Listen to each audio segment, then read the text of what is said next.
আসসালামু আলাইকুম রহমতুল্লাহি আবরাকাতুহু। আলহামদুলিল্লাহি রব্বিল আলামিন ওয়াসসালাতু ওয়াসসালামু আলা সাইয়্যিদিল আমবিয়া ওয়াল মুরসালিন। প্রিয় বন্ধুগণ, আজকে আপনাদের সামনে উপস্থিত হয়েছি আমি ওমর ফারুক। আপনারা দেখছেন বুশরা টিভি।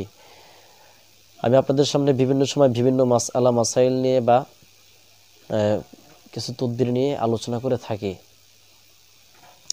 আপনারা চাইলে আপনাদের যদি উপকার হয়ে থাকে আমার এই ছোট্ট চ্যানেলটি সাবস্ক্রাইব করে রাখতে পারেন। আর আপনি কোন বিষয়ের উপর ভিডিও চাচ্ছেন আমি কিন্তু আপনাদের কমেন্ট অনুযায়ী ভিডিও তৈরি করে থাকি। তো প্রিয় দর্শক, এখন রমজান মাস, আপনাদেরকে একটি আমল দেব যে আমলটি বেশি বেশি করলে মনের আশা আকাঙ্ক্ষা পূরণ হয়, আপনি যেটা চাইবেন সেটাই পাওয়া যায়। এজন্য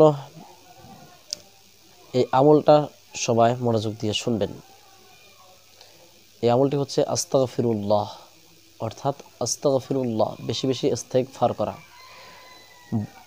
আস্তাগফিরুল্লাহ আস্তাগফিরুল্লাহ, বেশি বেশি আস্তাগফিরুল্লাহ পড়া।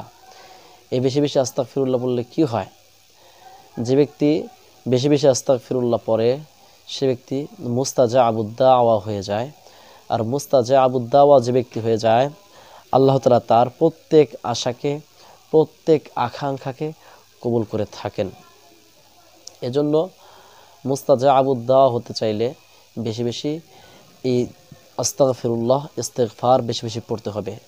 এই পর্যায়ে একটি ঘটনা রয়েছে, মুস্তাজাবুদ দাওয়া হওয়ার বিভিন্ন ঘটনা রয়েছে। আপনারা চাইলে এই মুস্তাজাবুদ দাওয়া হওয়ার ঘটনা লিখে গুগলে সার্চ করবেন, অনেক ভিডিও পেয়ে যাবেন। আর আমি ভিডিও ছোট করে আলোচনা করে দিচ্ছি, কারণ হচ্ছে ভিডিও লম্বা করলে অনেকে ভিডিও দেখতে চায় না। তো এতক্ষণ সাথে থাকার জন্য ধন্যবাদ। আসসালামু আলাইকুম রহমতুল্লাহি ওয়া বারাকাতুহু।